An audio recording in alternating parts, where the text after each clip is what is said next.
Meanwhile, several congressmen expressed openness to House Deputy Speaker Ronaldo Puno's proposed charter change. According to Puno, this amendment could prevent problems that could arise in the future. As Armela Las Moras reports. House Deputy Speaker Ronaldo Puno emphasized that there are certain parts of the Constitution that need to be amended. One of this is the word forthwith, a term currently in the spotlight due to the impeachment case against Vice President Sara Duterte. According to Puno, it is now the best time for charter change, and he believes the best way to do this is through a constitutional convention. Bakit Constitutional Convention at hindi Constituent Assembly katulad ng mga panukala ng iba naming mga kasama dito sa Kamara? Ang Constituent Assembly, dagdag trabaho sa congressman at sa senador. Naisip namin mag-Constitutional Convention na tayo. At diyan siguro ay maaari tayong kumuha ng mga bagong mga mamumuno at namumuno sa ating mga iba't ibang mga distrito, yung mga taong talagang sagad sa pag-aral sa ating mga batas at saligang batas. Regarding the word forthwith, Puno insisted that it should be replaced with a specific number of days or a clear time frame to avoid any ambiguity. The House leader stressed that if the Constitution is clear, more attention could be given to the merits of the impeachment complaint in the spirit of accountability. Saligang batas natin ito, ang ating issue ngayon.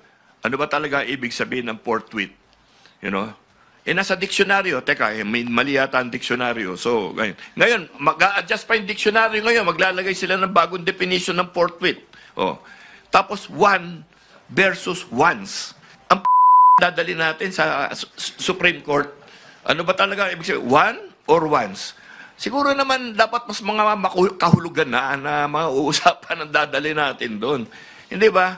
Nakakalungkot naman na ganyan yung mga klaseng mga kontrobersyang dinadala sa ating kataas-taasang hukuman. At present, Puno is already in talks with other lawmakers to gather support for the CONCON. Some lawmakers have expressed openness to the idea. I think maganda mapag-usapan din po talaga yung mga talaga conflicting provisions, no? Not necessarily to undertake whichever form, no? Constituent Assembly, Constitutional Convention, no? At the very least, pag-usapan ano ba yung mga problematic provisions today. Tama rin yung sinabi niya na kung talagang magkakaroon ng amendatory process, it should be a CONCON, Constitutional Convention, as against Constitutional Commission. Kasi pag Constitutional Commission, members talaga ng Congress ang mga uupo dyan. So it's always easy to attribute or impute ang mga self-serving interests on the part of the CONCOM. Unlike yung CONCON, talagang the members of the CONCON ay kailangan ay i-elect muna. Mela Las Moras from the National TV Network for a New and Better Philippines.